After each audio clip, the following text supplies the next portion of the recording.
तो चिल्ड्रन जो first property आती है जहाँ पर हम बता सकते हैं कि नाइट्रोजन जो है वो एबनॉर्मल बिहेवियर शो क्यों कर रही है, that is P pi bonding.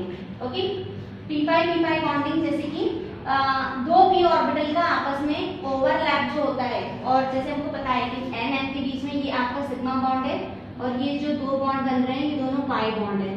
ठीक है, तो यहाँ पर क्या आ रहा है, दोनों पाई बॉन्ड की दोनों पी ऑर्बिटल्स की ओवरलैपिंग हो रही है और पी पाई ओवरलैपिंग पी पाई बॉन्डिंग की वजह से ये नाइट्रोजन जो है वो N2 की तरह एग्जिस्ट कर रहा है। नाइट्रोजन आपने कभी नहीं सुना है कि N4 बन गया, N6 बन गया, कैटिनेशन टेंडेंसी नहीं होती है नाइट्रोजन में। ओके, और ऐसा क्यों होता है, जो नाइट्रोजन में कैटिनेशन टेंडेंसी क्यों नहीं होती है, उसका रीजन पहला है पी पाई बॉन्डिंग और दूसरा रीजन है स्मॉलर साइज। ओके, पहली बात ये। दूसरी बात क्या आता है बच्चों, पी पाई बॉन्डिंग की वजह से नाइट्रोजन जो है, nitrogen exist as gas at room temperature. Room temperature पर वो गैस की तरह एग्जिस्ट करती है। ऐसा क्यों हो रहा है, क्योंकि यहाँ पर क्या है, अगर मैं बात करूं नाइट्रोजन N2 का क्या है, स्मॉलर साइज है। ओके, स्मॉलर साइज होगी तो यहाँ पर क्या होंगे, वीक वॉन्डरवॉल फोर्सेस होंगे, एक नाइट्रोजन और दूसरे नाइट्रोजन मॉलिक्यूल के बीच में वीक वॉन्डरवॉल फोर्सेस होंगे, और वीक वॉन्डरवॉल फोर्सेस होंगे तो क्या होंगे बच्चों, मॉलिक्यूल एक दूसरे से दूर होंगे, molecule they will be far away from each other. Molecule एक दूसरे से दूर होंगे तो it will exist as gaseous, gas की तरह एग्जिस्ट करेगी। ओके, तो this is all about the van der Waals forces और पी पाई बॉन्डिंग। ये दो चीजें इंपॉर्टेंट है यहाँ पे बताने के लिए, क्या कि नाइट्रोजन N2 की तरह एग्जिस्ट करती है और नाइट्रोजन गैस की तरह एग्जिस्ट करती है, ये दो चीजें। इसी की जगह पर अगर ये N2 नहीं होता, ये N4 होता, N5 होता तो मे बी पॉसिबल है कि सॉलिड स्टेट में एग्जिस्ट कर जाती। ओके, लेकिन ऐसा होता नहीं है। बट अगर मैं बात करती हूँ अदर एलिमेंट्स की, जैसे कि फॉस्फोरस की, P4 की तरह एग्जिस्ट करता है। ओके, आर्सेनिक की AS4 की तरह एग्जिस्ट करता है ना, Sb4 हमको मिलता है, फिर बिस्मथ नहीं मिलेगा, वो तो एक मेटल प्रॉपर्टी आ गई उसके पास में, P4 AS4 और Sb4। यहाँ पर ऐसा क्यों है ना, ड्यू टू लार्ज साइज, है ना, due to large size van der Waals forces क्या होंगे, लार्ज, है ना, वॉन्डरवॉल फोर्सेस लार्ज होंगे। और दूसरा क्या होता है बच्चों कि यहाँ पर बेसिकली ये N2 के फॉर्म में इसलिए भी था क्योंकि यहाँ पर था इलेक्ट्रॉन रिपल्शन, है ना, यहाँ पर था इलेक्ट्रॉन रिपल्शन।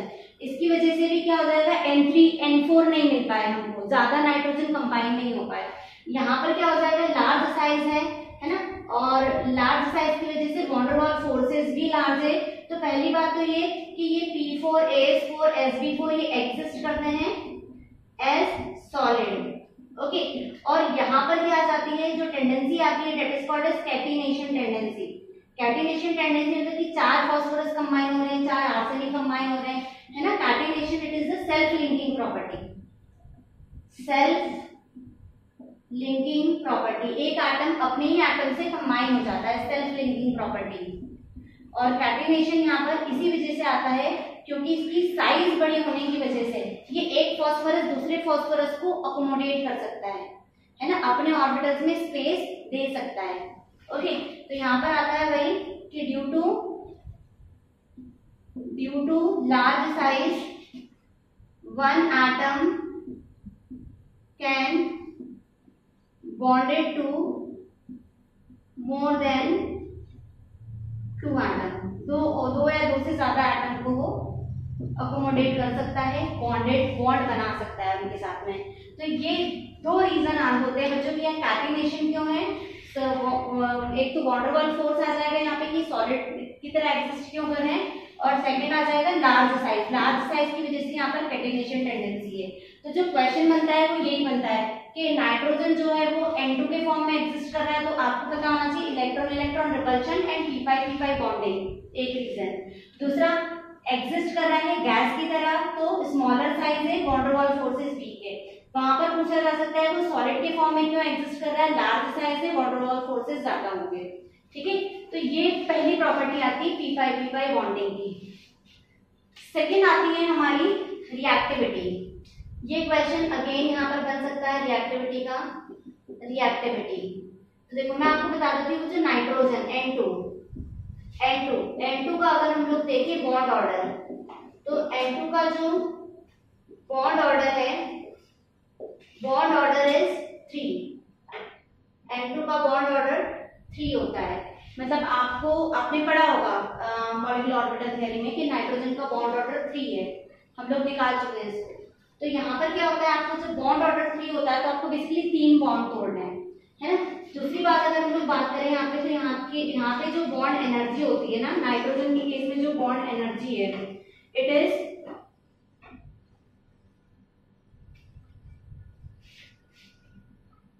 941.4 किलोजूल पर मोल। ओके, लेकिन फॉस्फोरस जो रहता है वो सिंगल बॉन्ड की तरह एग्जिस्ट करता है। मैं आपको बता देती हूँ, मुझे जो फॉस्फोरस होता है ना, फॉस्फोरस का इस टाइप का स्ट्रक्चर एग्जिस्ट करता है, टेट्राहेड्रल स्ट्रक्चर होता है कुछ इस तरीके का, है ना, ऐसा कुछ फॉस्फोरस का स्ट्रक्चर होता है। हम लोगों को फिर आगे पढ़ना ही है, लेकिन अगर बात करें तो फॉस्फोरस क्या है, सारे के सारे सिंगल बॉन्ड है। तो फॉस्फोरस की जो बॉन्ड एनर्जी है दैट इज 213 किलोजूल पर मोल। ओके, और इसकी वजह से अगर देखा जाए तो नाइट्रोजन जो है उसकी बॉन्ड एनर्जी ज्यादा है, इसलिए नाइट्रोजन को ब्रेक कर पाना मुश्किल है, इसीलिए नाइट्रोजन क्या हो जाएगा, इनर्ट। और मैं आपको थोड़ा याद दिला देती हूँ, है ना, inert non reactive.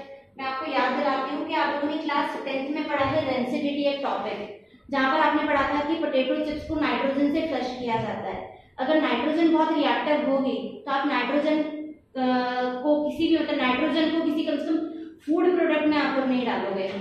Okay, second phosphorus जो रहेगा उसकी बॉन्ड एनर्जी कम है। और अगर हम लोग ओवरऑल रिएक्टिविटी ऑर्डर देखें, ठीक है, रिएक्टिविटी ऑर्डर देखें तो रिएक्टिविटी ऑर्डर हो जाता है N2, देन हम लोग नॉर्मली लेते हैं नाइट्रोजन, फॉस्फोरस, आर्सेनिक, एंटीमनी और bismuth.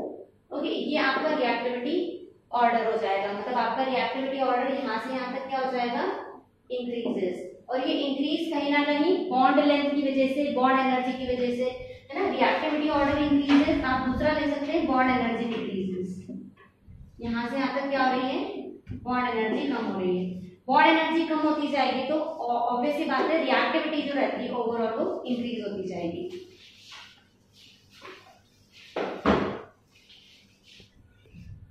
Okay, so next point आता है स्टूडेंट इसका maximum covalency. Okay, maximum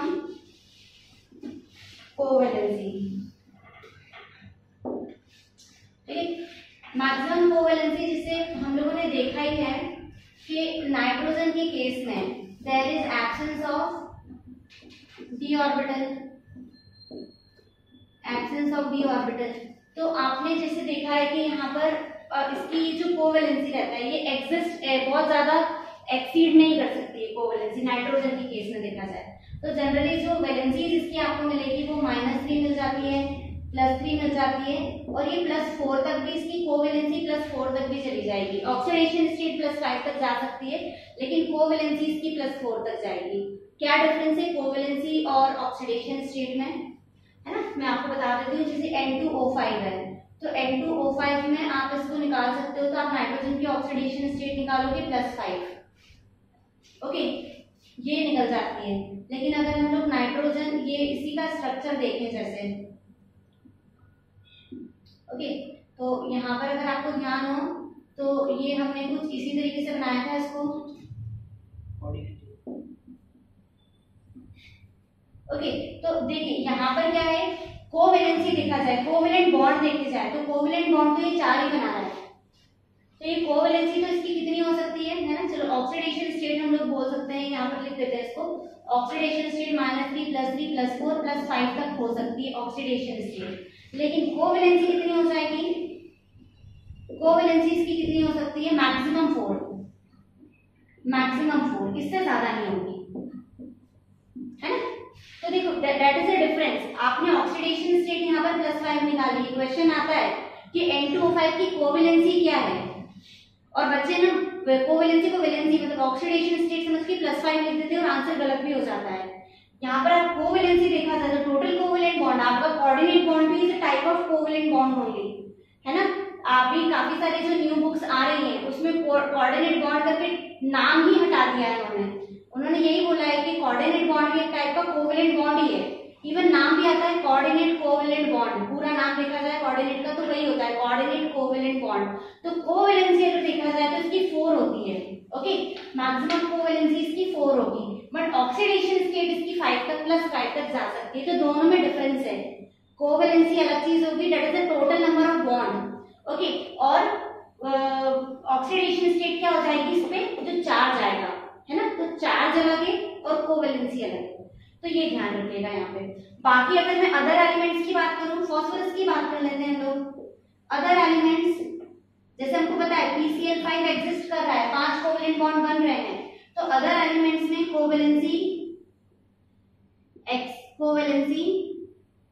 exceed till 5 तक एक्सीड कर सकती है, लेकिन नाइट्रोजन में नहीं जाएगी। नाइट्रोजन में कोवेलेंसी की मैक्सिमम 4 रहेगी, और वो भी चौथी किसकी वजह से, कोऑर्डिनेट बॉन्ड की वजह से। नॉर्मली 3 है ना, मैक्सिमम आपको 3 ज्यादातर मिलेगी, और ऑक्सीडेशन स्टेट -3 +3 +2 +1 हमने सब में कंपाउंड बनाया, अगर आपको ध्यान हो तो। इवन यहाँ पर बेटर है लिखना कि oxidation state -3 to +5। If you have remember हमने सारे कंपाउंड्स बनाए हैं, NH3 से लेके N2O5 तक कंपाउंड बनाए हैं, -3 से +5 तक, तो वो शायद आप लोग को पता होगा। तो ऑक्सीडेशन स्टेट अलग है और कोवेलेंसी अलग हो जाएगी, यहाँ पर ध्यान रखना। बाकी अदर एलिमेंट जो है वो 5 तक उनकी कोवेलेंसी को एक्सीड कर सकते हैं। अगला आता है बच्चों, नेक्स्ट पॉइंट आता है हमारा D-P-Pi multiple bond.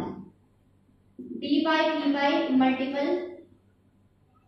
Bond, D-P-Pi multiple bond से क्या मतलब है, मैं आपको बता दूं। D-P-Pi बॉन्ड मतलब कि d ऑर्बिटल की बात अगर हो रही है तो नाइट्रोजन तो बिल्कुल भी इन्वॉल्व नहीं है। D-P-Pi बॉन्ड कौन बनाएंगे बच्चों, जहां पर आपके कुछ इस तरीके की, जैसे एक दो हम लोग एग्जाम्पल मैं आपको इसके बता देती हूँ। सपोज करिए हमारे पास में है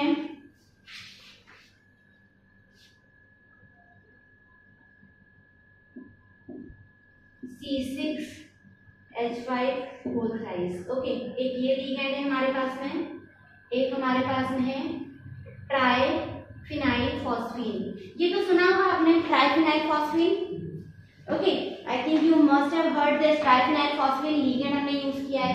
तो देखो मैं आपको बोल रही हूँ कि इस तरीके के जो कंपाउंड है वो लिगेंड में यूज हो रहे हैं, लिगेंड्स की तरह यूज हो रहे हैं।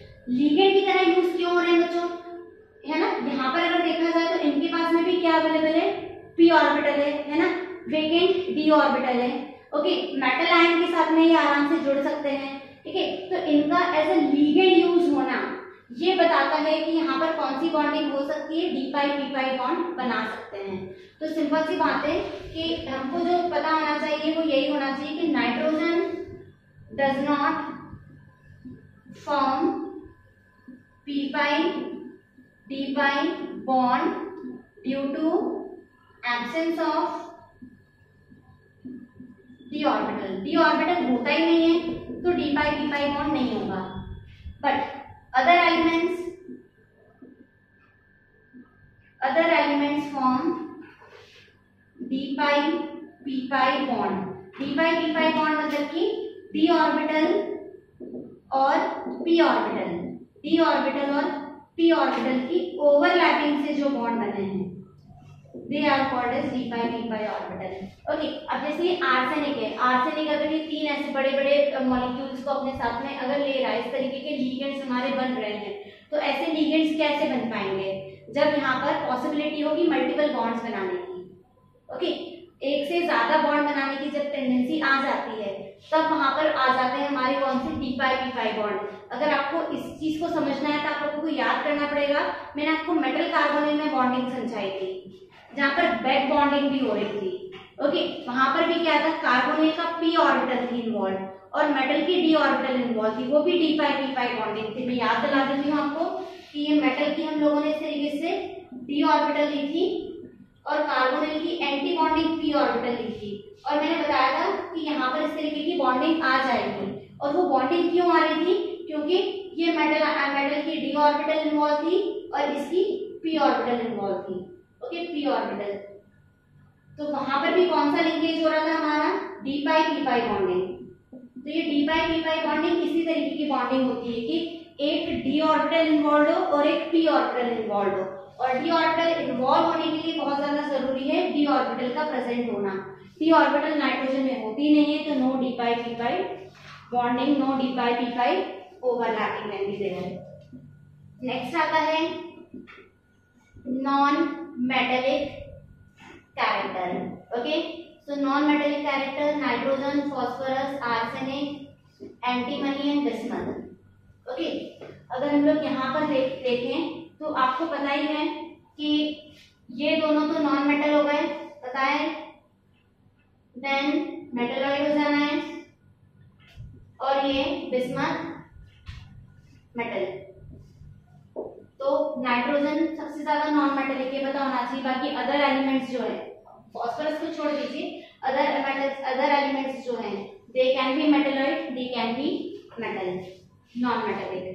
Okay, formation of try negative ion. Try negative ion मतलब कि N3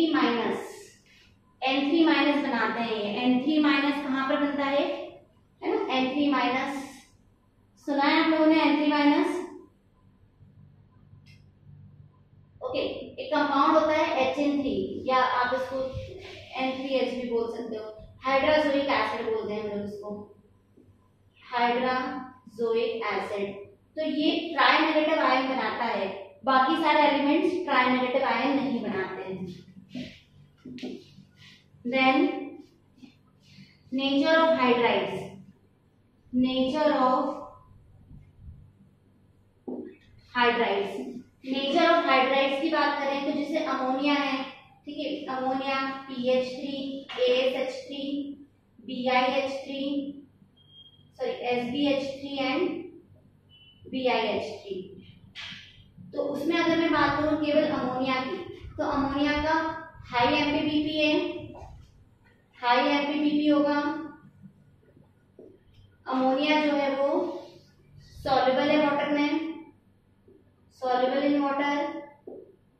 Okay, then bond strength high होती है इसमें, bond strength high होती है, ठीक है। तो कहीं ना कहीं इसके हाइड्राइड्स भी जो हैं, स्पेशली नाइट्रोजन के जो हाइड्राइड्स है वो भी कुछ एबनॉर्मल प्रॉपर्टी शो करेंगे। Okay, and the last one it is the nature of trihalides. तो नेचर ऑफ ट्राइहैलाइड्स में अगर हम लोग देखें, नेचर ऑफ ट्राइहैलाइड्स,